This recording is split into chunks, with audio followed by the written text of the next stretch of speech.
Essa é a visão. Eu vou passar para o Rodrigo. O pastor Rodrigo, ele vai responder como adventista, né? Então, o adventismo enxerga... Porque o adventismo é uma fé restauracionista. Eles entendem que estava tudo perdido. E aí Deus chamou a senhora White, e aí, a partir das visões tal, começa um novo modelo de igreja. E essa igreja é a igreja... eu não lembro como eles falam lá, mas é a igreja remanescente. Ok. Por outro lado, então, é isso que você está falando na história, acontece agora. Então, por exemplo, por outro lado, o restante das igrejas, das denominações, inclusive anteriores ao adventismo, tipo batistas e tal, não reconhecem o adventismo como sendo a mesma coisa. Assim como o adventista não reconhece o restante das igrejas, a maior parte das igrejas também não reconhecem o adventismo. Isso tem razão? Qual é a posição da Igreja Adventista e do Rodrigo Silva? Ótimo. Posso responder aqui? Opa. Em primeiro lugar, eu vou dar razão à sua percepção, sem nenhum partidarismo no sentido de puxar sardinha, né? Ellen White viveu no século XIX e início do século XX. Para eu falar de Ellen White, eu tenho que aplicar regras de hermenêutica sobre ela. Quando eu falo hermenêutica, não é que estou comparando ela com a Bíblia, não. Não, sim. Hermenêutica como ciência da interpretação. Assim como eu tenho que usar regras de hermenêutica também para falar de Lutero, para falar de Zwinglio, para falar até do movimento de Azusa Street, até de Jonathan Edwards. Porque aquele autor, ele está dialogando com o tempo, ele está usando linguagens daquele tempo, etc, etc. A linguagem de Ellen White é muito pesada, realmente, para falar das outras igrejas. Ela chama de igrejas caídas, filhos de Babilônia, blá, blá, blá, blá. Só que quando você vai pegar, você nota 3 coisas em Ellen White. Em primeiro lugar, a linguagem pesada dela você encontra em toda a cristandade da época. Ele mesmo está dando um exemplo aqui. Se eu pegar a maneira, porque isso que é fora de contexto, que eu acho que alguns usam às vezes do Adventismo. Que é o que Ellen White fala. Você está recebendo o Rodrigo Silva? Que alguém até me chamou de cafetão do Adventismo, você sabe quem? Né? Que eu acho que, para quem não é um termo muito polido para se falar. Eu sou cafetão do Adventismo. Olha, veja, eu imagino um cristão falando isso. Mas tá bom, vamos lá. Ele está falando, pega Ellen White, ela fala que as igrejas são filhas de Babilônia, são caídas e tudo mais. Ela fala mesmo. Aí fala mesmo. Aí a regra fica simples, igual você colocou. Vem cá, por que você quer que eu te reconheça como irmão, sendo que o adventista oficialmente não reconhece? Só que quando eu pego Ellen White dentro do seu termo, agora eu estou falando hermeneuticamente de Ellen White, não apenas pegando o texto isolado e jogando, eu vejo que Ellen White está usando uma linguagem pesada que era comum dessa época. Se eu pegar também os textos dessa época da briga dele, dos luteranos falando dos calvinistas, ou etc., ou o contrário, eu vou falar também assim, olha, tá vendo? Olha o que a igreja luterana fala de vocês, calvinistas. Você tá pastor X da igreja presbiteriana e pastor Y, quer saber o que ele fala? Ele não conta isso para você. Segunda coisa que eu tenho que ver em relação a Ellen White, como ela vai modificando os tons que ela usa na linguagem dela ao longo da época. Você tem uma Ellen White de 1827, quando ela nasce, e aí ela tem a primeira visão dela, questão de 1843, 44 ali, o Miller e tudo mais, até a organização da Igreja Adventista em 1863. Você vê uma Ellen White muito agressiva para falar assim, não temos que perder tempo, Jesus está voltando, temos que pregar o evangelho, não vamos perder tempo com escola, não vamos perder tempo com nada, não vamos comprar nada. Até contra a organização da igreja. De 1863, quando eles veem que a igreja Jesus não voltou, aquela coisa toda e tal, e que a gente pode ser que fiquemos mais tempo na Terra, e ficamos aqui até hoje, até 1888, você já vê uma Ellen White que ela muda o tom nos escritos dela. E tem uma meia-culpa que eu vou falar dos adventistas, vou falar qual é. Chama-se compilações. Que às vezes pegam compilações de um texto que ela escreveu em 1800 e bolinha, com 1900 e coisa. O César falando uma coisa num programa e um pedaço aqui hoje, eu recortando, eu posso criar uma artificialidade. Você não está falando que a Ellen White mudou a opinião dela, né? Não. Porque ela não mudou, eu acho. Não, veja bem. Algumas coisas ela mudou de opinião. Algumas coisas ela mudou. E eu vou dar registros para você. Vou dar fontes. Minto. Não vou dar fontes, que eu não tenho as fontes, assim, capítulo tal. Sim, então eu vou fazer. Vou pedir a licença só de citar a Ellen White sem dar a fonte aqui, mas eu posso dar depois em particular, se você quiser. Não é que ela mudou, não é que ela mudou de opinião, mas a forma como colocar a coisa, ela viu que não era bem daquele jeito. E eu vou até chegar numa coisa que vai surpreender vocês. Nessa fase aí, ela fala: a igreja está atrasada. Temos que construir colégios, temos que construir, mandar missionários para além mar e tudo mais. Em 1888, tem uma crise tremenda na igreja adventista, que quando veio a pregação da justificação pela fé. 1888. 1888. Crise de Minneapolis. E Ellen White ficou ao lado de quem estava defendendo a justificação pela fé, que era o Wagner Jones. Mas a maneira como eles estavam apresentando era uma maneira tão radical, tão desrespeitosa com os mais velhos, que ela, em público, falou com eles: olha, vocês estão certos biblicamente, mas estão errados na maneira de apresentar a Bíblia. E Ellen White começa a sistematizar uma coisa ali, que é como deveria ser a defesa de uma verdade cristã. E eu vou dar 2 exemplos que aconteceram nessa época, nesse decênio agora de 1988 até 1900 e pouquinho. Primeiro, o Butler, que era o presidente da Conferência Geral, queria debater com esses dois sobre justificação pela fé. E tinha um problema, que era a lei em Gálatas. Aí o Butler tinha uma posição que ele lembrou que foi algo que Ellen White tinha escrito uma carta para ele. E ele queria dar essa cartada de Ellen White. Aí ele falou: irmão White, eu perdi a sua carta. A senhora podia me mandar uma cópia, que eu quero usar o seu argumento para fritar aqueles dois lá. Ela respondeu para o Butler assim: foi providencial de Deus que você tenha perdido a minha carta. Porque os escritos da irmã White, ela falava de si mesma na terceira pessoa, não devem ser usados jamais para decidir questões teológicas. Deixe que a Bíblia, e tão somente a Bíblia, fale. Eu estou dando um exemplo, mas ele não é único. Eu podia ficar até 2 horas da tarde. Isso é bom. Eu tenho as fontes de tudo isso. Deixa a Bíblia falar. Eu podia dar outros exemplos. Esse exemplo não é um filho único no deserto. Tá certo? Quero só que saiba que é um exemplo de outros. Deixa a Bíblia falar. Que a Bíblia tão somente fale. Não são os meus escritos. E ela não levantou a bandeira da justificação pela fé ao lado deles publicamente, porque ela queria que o pessoal chegasse à conclusão a partir de um estudo da Bíblia e não a partir, a senhora White disse. Quando chegou na virada do século, do século XVIII, não, perdão, 19 para 20, aí tem a crise do ômega, que é quando Kellogg, lá em Battle Creek, começa a pregar panteísmo na igreja, uma série de coisas e tudo mais. Foi uma grande crise. Ela chegou a suspeitar, ela falou assim, que talvez Deus iria chamar um outro povo que não os adventistas. E ela fala que ela sofreu pelo nosso povo. E aí eu quero abrir um parênteses para colocar uma outra coisa. Mas você não respondeu a minha pergunta. A minha pergunta foi assim, ó: qual é a posição da igreja adventista hoje sobre as demais igrejas eu vou te dar, é porque eu queria primeiro historiar a Ellen White, mas eu não fugi dela não, eu tô com isso. Se eu for muito prolixo, pode cortar. Não, tudo bem.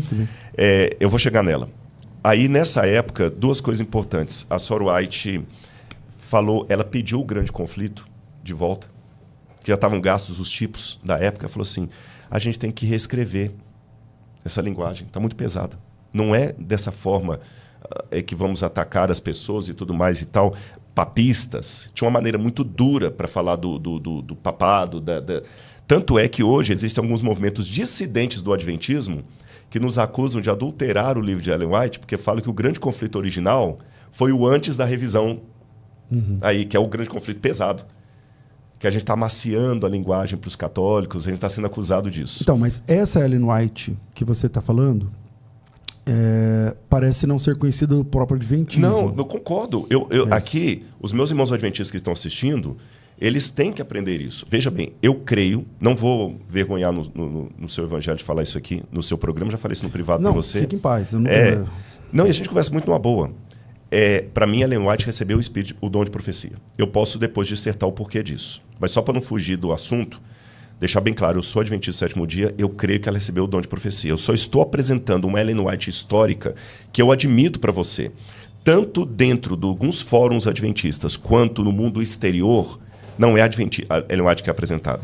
É uma Ellen White meio louca, maluca e tudo mais. Mas quando você faz uma hermenêutica dos escritos dela, você, peraí, não é bem assim. Até para os adventistas. E aqui tem uma coisa importante que eu quero dizer. Ela julgou uma linguagem dura falar das igrejas caídas. Mas se você pegar os textos de Ellen White, num livro, por exemplo, Testemunhos Seletos, que ela fala da própria igreja adventista, ela desce o sarrafo de tal maneira que, se ela estivesse pregando isso ao vivo, eu ia sair lá todo machucado. Tanto é que tem um movimento chamado Adventistas da Reforma, que começou em 1914, e os Adventistas da Reforma usam os textos de Ellen White para falar que a igreja adventista é uma igreja caída. É isso mesmo. Você entendeu? Então, apenas a única coerência que eu peço, não peço concordância, apenas entender o lado que eu pegar apenas os textos duros que Ellen White fala sobre as outras igrejas, excluindo do público então, os textos duros que ela fala da própria igreja adventista. Em etapas, mas ela termina também sendo dura, né? Mas com o adventismo também. É isso que é o ponto. Se ela fosse dura com as outras igrejas e passasse pano para o adventismo, beleza. Tá. Hoje... Se ela botasse 50-50, também está. Mas ela bate muito mais nos adventistas do sétimo dia. Sabe o que ela chega a falar? Posso dar só um exemplo de um texto? Aí eu não respondi no seu ponto. Eu construí historicamente a resposta, mas eu não respondi ainda. Posso dar só um exemplo de um texto? Ela fala o seguinte: nenhum em 20 dos que estão com seus nomes escritos nos livros da igreja estão preparados para a crise final. Sabe qual é a igreja que ela está falando? Assembleia de Deus? Adventista do sétimo dia. Eu não sou bom de matemática, mas se fosse 1 em 20, seria 5%. Ela diz que nem 5% da igreja adventista estava preparada para... E outra, no grande conflito, ela fala, ao aproximar-se a tempestade, uma classe numerosa, e ela está falando da igreja adventista, dos que têm professado fé na mensagem do terceiro anjo, não é você. Não é o assembleiano. Isso é adventismo. Pulará para as fileiras do adversário. E ela vai mais além. E ela não fala, como muita gente pensa, o buraco deles vai vir pela conversão de outros. E aqui tem dados da vida de Sor White que perpassa todas essas fases que pouca gente conhece. Por exemplo, sabia que o casamento da Sor White, o casamento do filho da irmã White foi feito por um pastor, agora eu só não sei se ele é batista ou metodista. Eu tenho que checar a fonte, é um desses dois. Eu sabia. Na Austrália. E sabe quem convidou o pastor para fazer o casamento? A própria Ellen White. Sabe quantos membros da família Sor White se tornaram adventistas? Fora filhos e marido? A maioria não era, né? Ninguém. Ninguém. Tem uma carta dela, que essa eu já mencionei para você uma vez no privado, que ela escreve uma carta para a irmã gêmea dela, Elizabeth, que tinha saído da igreja metodista com o marido. Falando para ela voltar. Volta para a igreja do Senhor. E era a igreja metodista. Então, assim, pegar Ellen White com os textos fortes dela como sendo todo é a mesma coisa de pegar o Antigo Testamento. É esse o ponto, agora eu vou responder a sua pergunta, hermenêutico, que eu fico chateado. Se eu pegar algumas passagens bíblicas fora de contexto, sem hermenêutica, que muitos ateus fazem, a Bíblia é o livro mais esdrúxulo do mundo. Porque você tem na Bíblia Deus mandando matar criança de peito, Deus mandando apedrejar quem transgrediu o sábado. Você tem na Bíblia Deus falando que se a menina for violentada pelo cara, o cara tem que casar com ela, não sei o quê. A mulher que foi acusada de adultério tem que beber uma coisa amarga. Se eu pegar esses textos bíblicos, como alguns inimigos do adventismo pegam os textos de Ellen White... eu estou falando do método. Se eu pegar os textos bíblicos como eles pegam, eu vou tornar a Bíblia o livro mais hediondo. Aí como é que eu faço quando um ateu me apresenta um monte de texto complicado da Bíblia? Eu falo, peraí, vamos ver texto a texto, hermenêutica. Como é que está no original, como é que era a época. É isso que eu gostaria de fazer com Ellen White. Ponto. Agora eu vou começar a resposta. A posição da igreja hoje sobre as outras igrejas. Pena que, como eu não vim preparado para essa pergunta, eu não tenho os textos comigo, mas vou citá-los de cor. O nosso assunto era falar sobre apologética. Sim. Não, mas não está fugindo, não. Não está fugindo, não. Não está sendo deselegante, não. De maneira nenhuma. Porque, às vezes, é bom você falar e mostrar a página e tudo, e falar só de cor assim. Se você pegar o próprio Nisto Cremos, que é uma péssima tradução em português, porque em inglês é Seventh-day Adventists Believe. E para quem sabe inglês, sabe que believe é diferente de creed. Porque os adventistas não têm credo, têm crenças. É que em português não tem a diferença entre... Em inglês tem. E eles traduziram nisto cremos, mas no original é nisto acreditamos.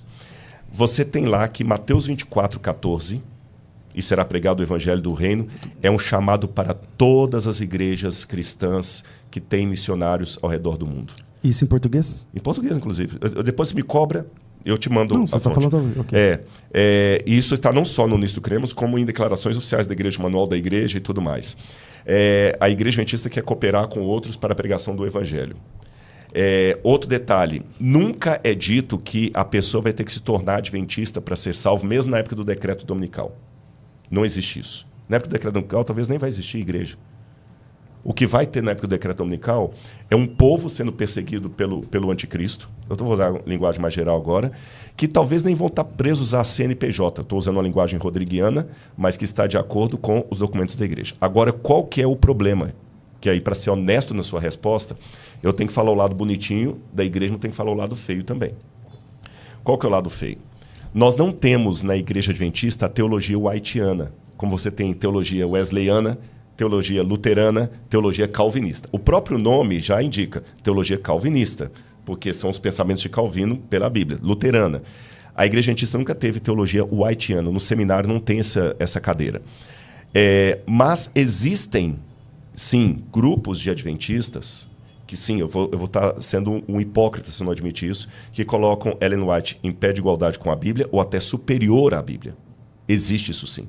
Se eu falar que não, estou mentindo. Tá como certo? Católicos que colocam Maria como uma semidivindade e a teologia católica oficial. Exatamente. Agora,